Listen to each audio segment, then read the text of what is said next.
Hello there, listeners. It's Susie New from the Australian Society of Anaesthetists, and welcome to our podcast. It's called Australian Anaesthesia, and it's where we talk about all things relevant to anaesthesia in Australia.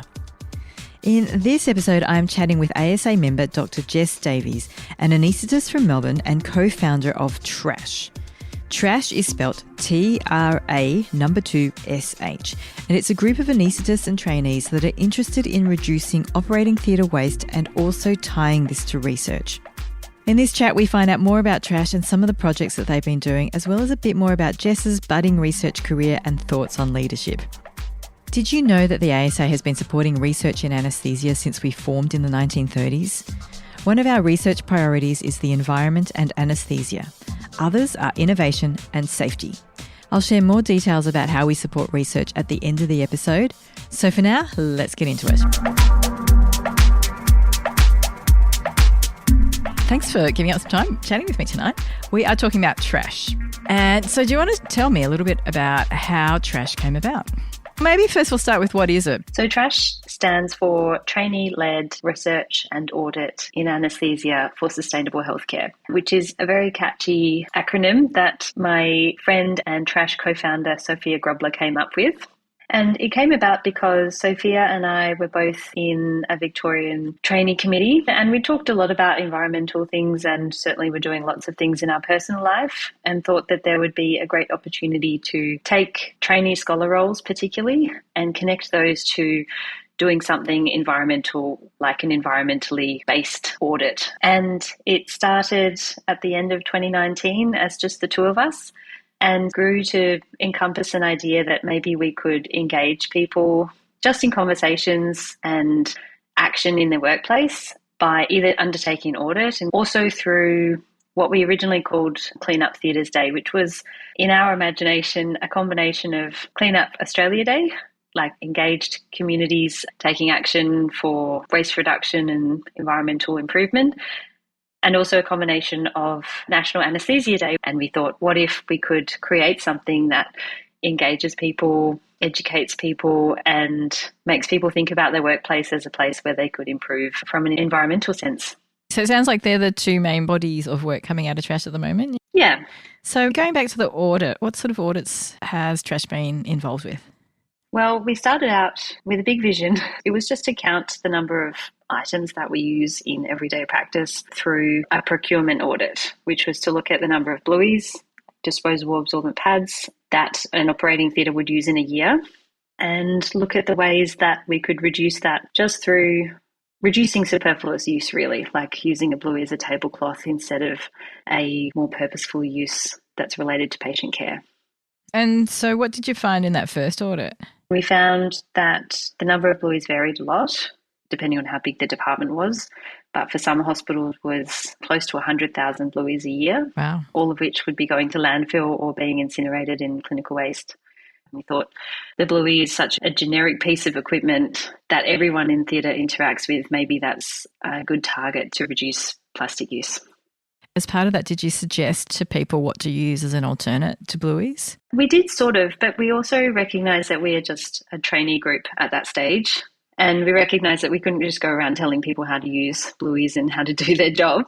But we provided some suggestions that we thought might suit some departments better than others. What would some of those be? So mostly they related to not using them, for one.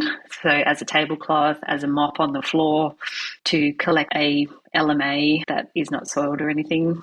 And then some people in our group came up with some other solutions, like using a rolled up towel to put in an arterial line instead, and repurposing other plastic items from theatres or packaging when you needed a waterproof solution. I see. So I suppose in case if you've got a spill on the floor, use a towel rather than a bluey to mop it up. Yeah, exactly. Or a piece of paper towel or something. Oh, yeah. And the classic one I've always seen is people put it across the chest when the LMA is going to come out. What have you seen as alternatives for that? In many places, we just take it out and put it straight in the bin. Yep. Sometimes we use the patient's theatre hat to catch it.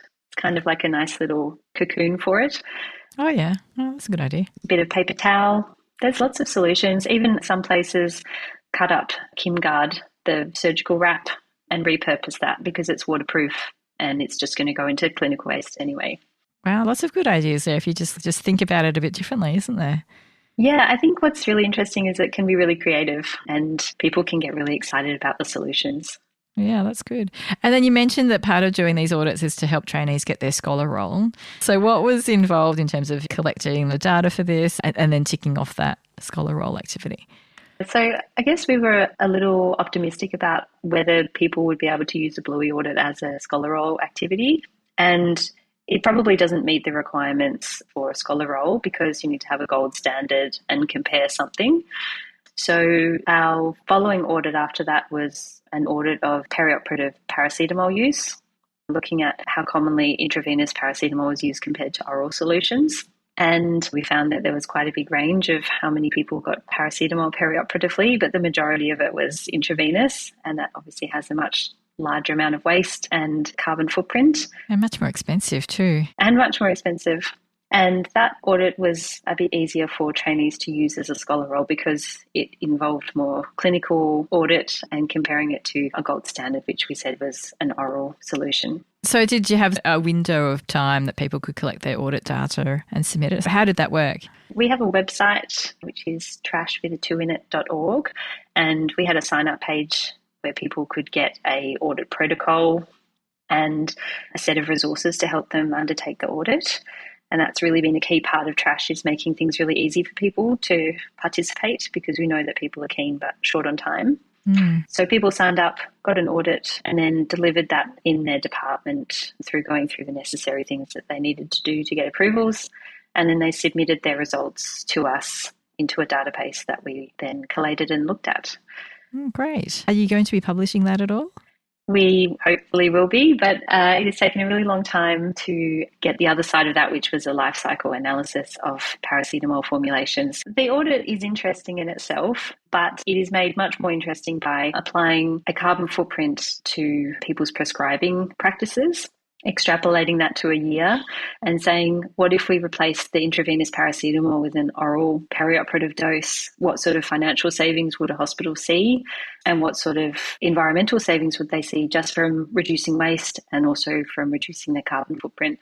So trying to provide a practical solution and give people some numbers to work with so that they could then take that into their workplace and say, oh, what if we replaced intravenous paracetamol with oral? What sort of things would we be able to see if we did that? And so will all the trainees that have been involved in that audit be able to be authors in the paper that's published? So there's authorship requirements, which mean that people need to contribute more than just collecting data. So for those people who have contributed to literature reviews or some data analysis or writing the paper, they will be an author, and the others will be recognised as a contributor.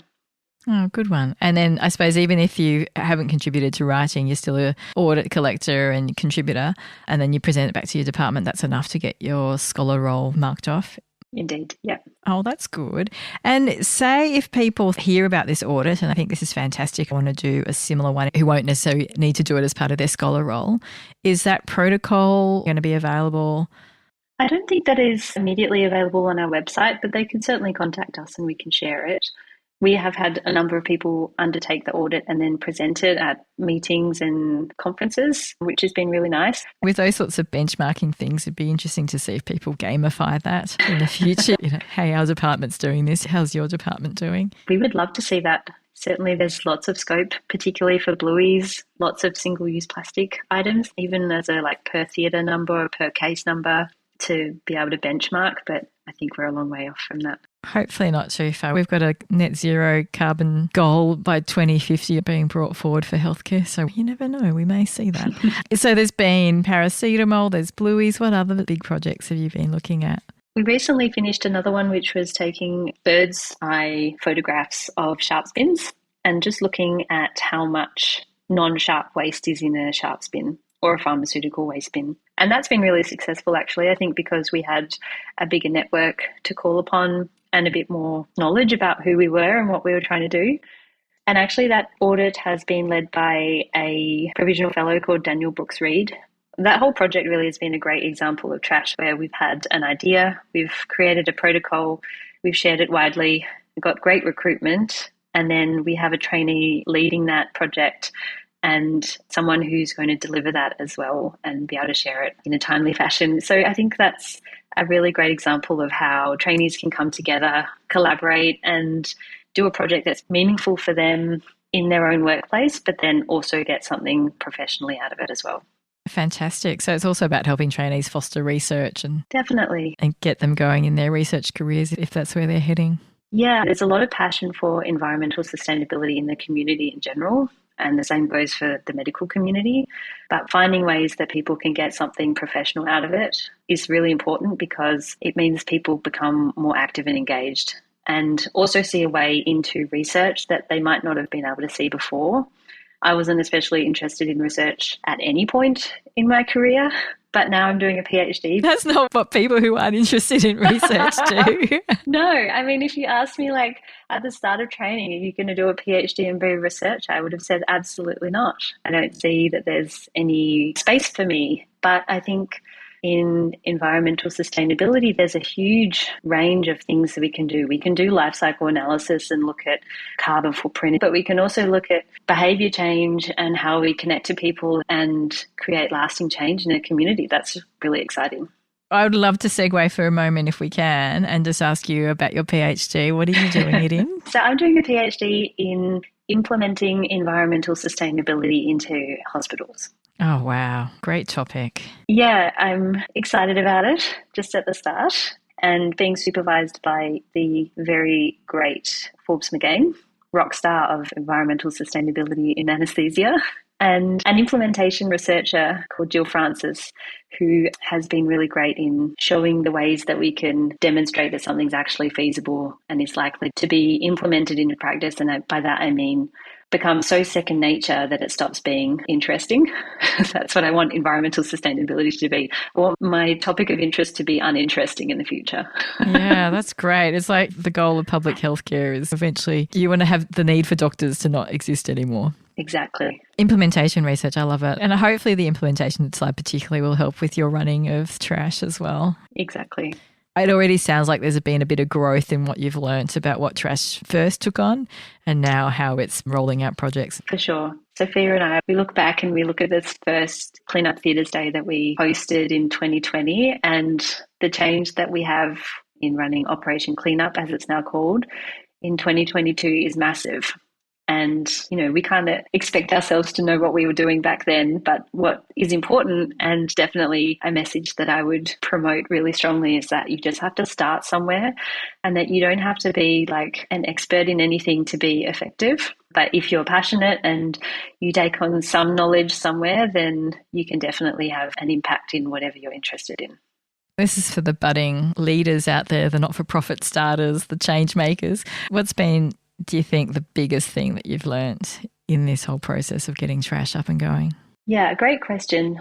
I would say that finding a balance between starting and not worrying about the detail, but also taking the time to draw on all of the expertise around you to do what you plan to do as best you can from the start would be really useful.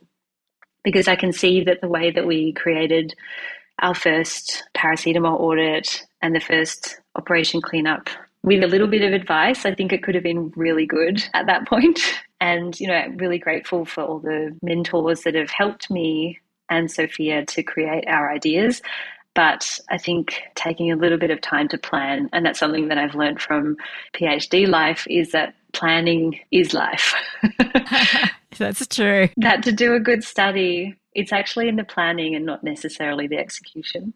But you can also get weighed down in planning. So I'd say finding a balance between starting and being brave to start without knowing all of the answers, but also, utilising all of the resources to make it as good as you can be when you do start. You've captured that so well, I think. A few of the big elements in leadership, it's the difference between planning and acting. And as a leader, at some stage, you just got to make the decision. And it's only in hindsight that you think, maybe it was the right or wrong decision. And it's likewise with relating and collaborating and building relationships. I think you get used to the idea that you can't do it all. Yeah, definitely. Anyway, let's go back to TRA2SH. Operation Cleanup. When is that day? So the day is on Earth Day, which is usually April 22nd. It fell on a Friday this year, so next year it'll likely be on a Friday or a Monday. So we try to tie it in with another event. What happens on that day? Operation Cleanup is our first implementation project. Our goals were to find some green champions, which are usually a junior doctor, trainee, or a HMO, someone passionate, provide them with a set of resources which had some education materials, because there is a lot of information to learn about environmental things in anaesthesia, and then ask that trainee or junior doctor or consultant to basically deliver a little campaign in the lead up to Operation Cleanup. So using our posters and resources, they would find out some information from their department, like a little procurement audit about blueies, how much desflurane they use in a year, that they had some reusable equipment that they might be able to swap in place of single use, and basically run like a little internal campaign for the department, which was interprofessional education from a green champion with some audit and feedback, which are 3 evidence-based pillars of implementation. And the goal is that they, as a green champion, find other people within their department or their theatre, so particularly nursing staff, technicians. I find that once you start talking about this, lots of people come out of the woodwork and are very positive and supportive. And so as a little team or as an individual, start to have conversations and engage other people so that on Operation Cleanup, everyone is on board to reduce their bluey use, avoid using desflurane, talk about reusable equipment and recycle as much as possible. So you're in the lead up to Operation Cleanup, building awareness within your department, finding your teammates who are going to help you build that awareness, possibly do an audit? Yeah, I call it an audit, but really it's finding out some procurement figures for your department, which can be very difficult depending on your department and how that information is collected. But I think actually it's a really key part of the process because it feeds back to the department a baseline and it gives them something to change.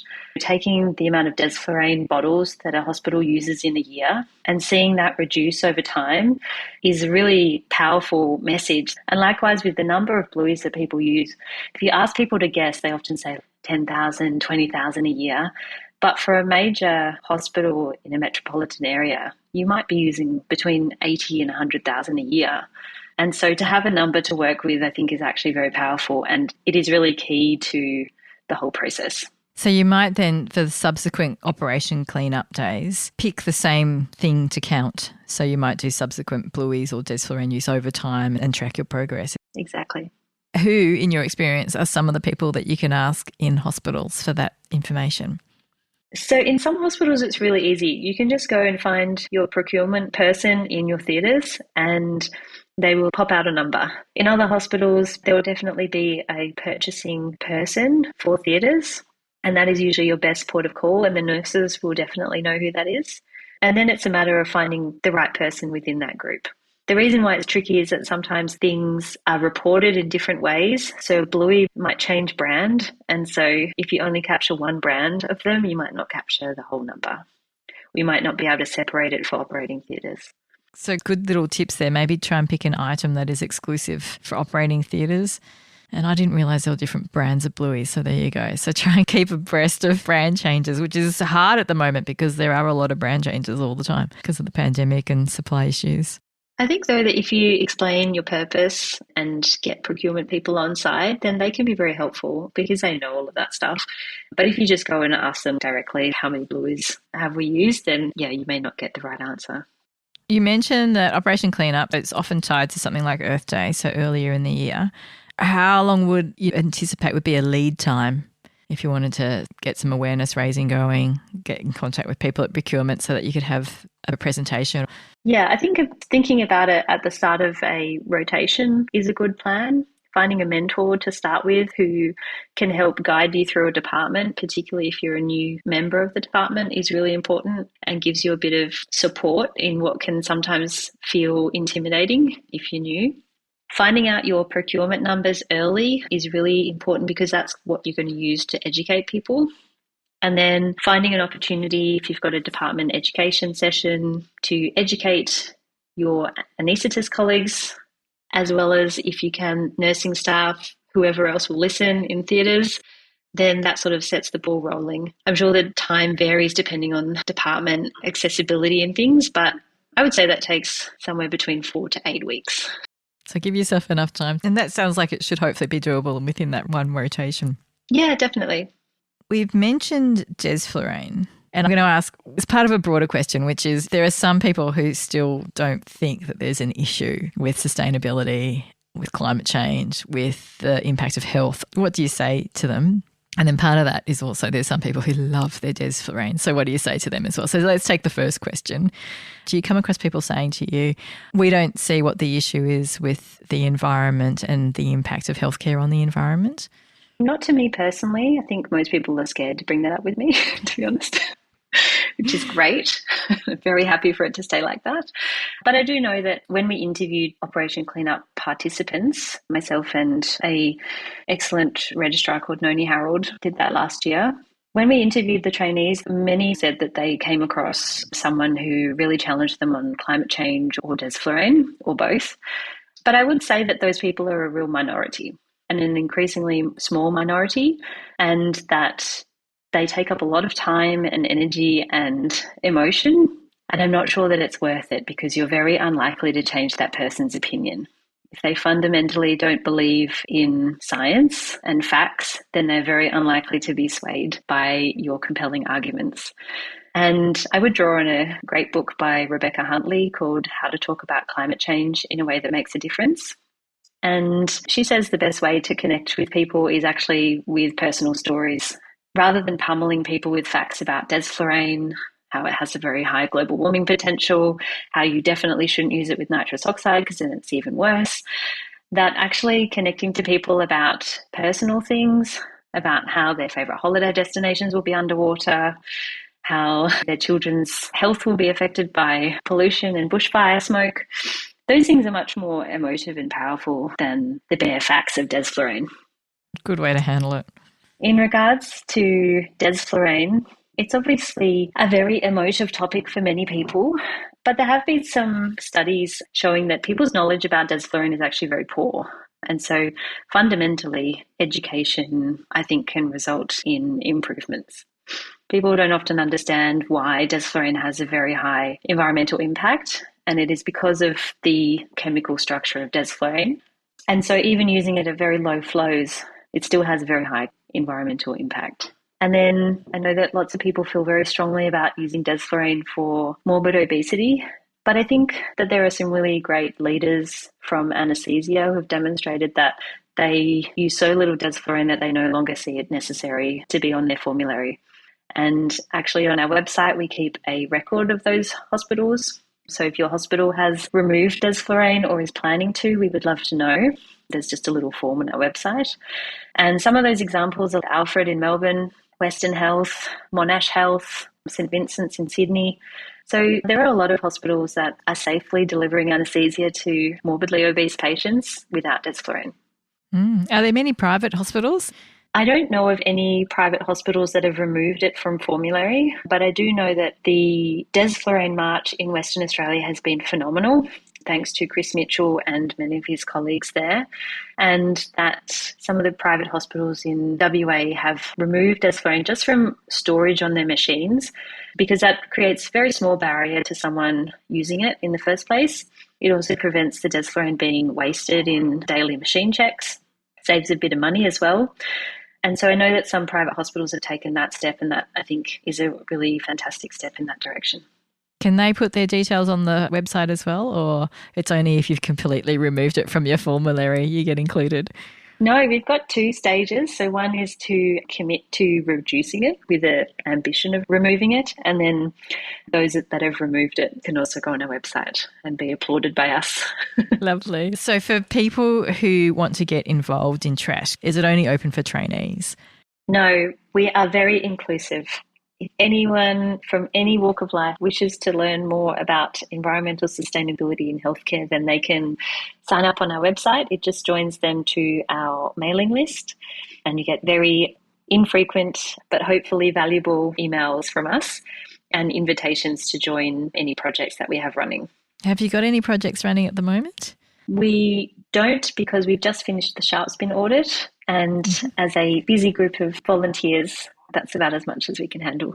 And what do we expect out of the sharp spin audit? What's the next phase and timeline? We do have an online convention that two of our trash members, Alistair Park and Margaret Heskill, are running this year called TrashCon 22. And that is an online event where we just want to hear about any project, anything related to environmental sustainability in your hospital, whether it was a success, a failure, whether it was tiny, whether you got reusable forks in your tea room or did some transformation about nitrous oxide use. That's an opportunity to share resources and knowledge in a very informal presentation. And I think we'll hear something about the sharp spin audits there. Right. That is something that crossed my mind because you hear about all these little pockets of work going on. Is TrashCon the best way to find out what they all are? Yeah, I hope so. We held it last year, which was a great success. And actually, I found it quite emotional because we just heard from such wonderful junior doctors who had done really great things in their department. And I felt really moved by just how passionate everyone was. It was really lovely. So I'm hoping that TrashCon this year will bring some great projects to light. And really fundamentally from Trash, we want people to find it easy. So that means that if you have a resource, which might be your knowledge or a poster that you made, that we have the ability to share it widely in our network. I think that TrashCon is hopefully an opportunity for people to share their hard work that doesn't necessarily fit into a conference presentation, but certainly fits into a community presentation. It's almost like you need a how-to guide for all of this from everyone who's contributing. Yeah, we regularly ask for that because we can only produce so much. But we know that people out there are experts in some things. Like one of our HMOs last year, Z, managed to implement soft plastics recycling in one of our 8 theatre hospitals, pretty much independently, which he presented last year at TrashCon. And that was amazing. He was a HMO and he did that. Yeah. So I hope lots of people took that and were like, oh, well, I want soft plastics in my hospital. Maybe I could do that. And it prevents people having to reinvent the wheel. Exactly what I was going to say. Are there how-to guides that people can, for example, go and look up on the Trash website? There are some. Again, we're limited by our resources, so we're really helped by people who have done that and provide that for us because we can just pop it up and share it with people. We often have a question of how to get started, and one of the easiest things to do is to go around your theatres and take a photo of every clinical waste bin and just have a look what's inside, because clinical waste is high cost. Most of it gets incinerated or chemically treated, so it has a much higher energy cost as well. And that is one of the simplest things that you can do, which is to reduce the amount of clinical waste you produce. So we do have that as a starting point. And then we hope that once people have done one thing, it sort of sparks a lot of conversation, engagement, people get involved, and it builds into other activities. Final question. I'm hoping you can settle a doubt I have. Fresh gas flows and TIVA. Mm-hmm. You're probably aware that paper that came out of Sydney that said the ideal fresh gas flow is probably about 6 litres a minute. I've heard the opposite to that in Victoria because we derive so much of our electricity from brown coal and the way that our oxygen is produced and being very electricity dependent, that we're still better off running low flow rates.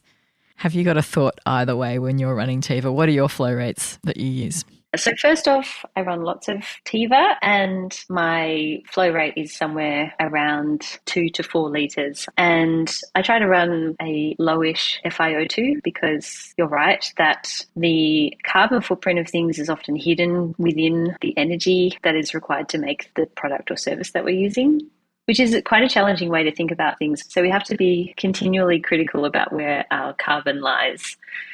In terms of soda lime usage and fresh gas flow, there was a very small benefit to the higher fresh gas flows, but it is very location dependent. And ultimately, I would say if you're running TIVA, that is a far greater environmental benefit than running a volatile anaesthetic, irrespective of the flow rates that you're using. And I would say that Forbes McGain and his colleagues at Western Health did a really interesting study about the carbon footprint of different anaesthetic techniques for total knee replacements. And you would expect that a spinal anaesthetic would have a lower carbon footprint. But what they found was that people were using between 6 and 10 litres of oxygen a minute for patients who were sedated. And actually that had a reasonable contribution to the spinal anaesthetic footprint in Victoria. Now, I've asked you how people get involved in TRA2SH. They can look up the TRA2SH website. I'll, of course, put a link to that in the show notes and they can express their interest. It's open to anybody. It doesn't have to be a trainee. Can it be anyone in healthcare? Does it have to be an anaesthetist? Healthcare, yeah, you can just sign up. We also have an active Twitter profile, which is TRA2SH1. And is there anything else you want to say to people? I would say that, if you have an idea, then you should just start it and give it a go and ask loads of people for advice, because clinical anaesthesia is really fun, but changing stuff is way more fun. Exactly. Oh, look at you. You are a leader to watch out for. Looking forward to seeing what comes of your career and your PhD. Wishing you all the best. Oh, thanks, Susie. With that as well, and TRA2SH, of course. And I hope we keep crossing paths. Thank you so much.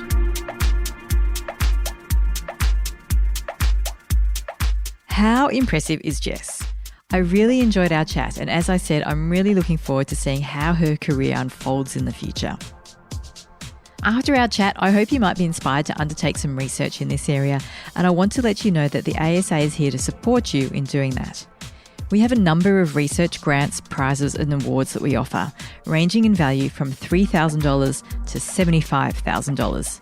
Yes, you heard that right, up to $75,000 in value. We offer multiple small grants of up to $3,000, suitable for trainees or early-stage researchers, perhaps interested in a pilot study or feasibility project. In most cases, you do need to have been a member of the Australian Society of Anaesthetists for at least a year in order to apply. So please do check the fine print on the ASA website. And of course, I'll put a link to that webpage in the show notes. Alternatively, if you are a member, you can go to the ASA website and search for SPARC, which is spelt with a C and stands for the Scientific Prizes, Awards and Research Committee. If you want to learn more about what's happening around Australia in terms of reducing waste in operating theatres, then I can direct you to the September 2022 edition of Australian Anaesthetist. There's some great articles in there from anaesthetists from around the country, as well as the usual updates from our busy committees. The magazine is available for free on our website, and yes, there'll be a link to it in the show notes. And finally, if you're interested in supporting TRA2SH but not so keen on the research side of things, then consider buying a theatre cap from them. There's a whole range of cool fabrics, and funds raised from the sale of these caps are used to run their website and support their projects. They are available on the ASA merchandise part of our website. Again, I'll put a link to it in the show notes. All right, I hope this episode has given you some ideas about how you might reduce waste in your operating theatre. And in the meantime, I hope you're staying safe and well out there. You've been listening to a member-only episode of the Australian Anaesthesia podcast, which has been produced by the Australian Society of Anaesthetists. In particular, it has been made by members for members to use privately. As such, we ask that you not sell, share or broadcast it with others. More episodes of the Australian Anaesthesia podcast can be found on the ASA website and wherever you usually find your podcasts. Don't forget to follow or subscribe to receive the latest episodes. Please send any feedback to the ASA by emailing asa@asa.org.au. Music was created by Dr. Mark Suss, and we hope you enjoyed listening.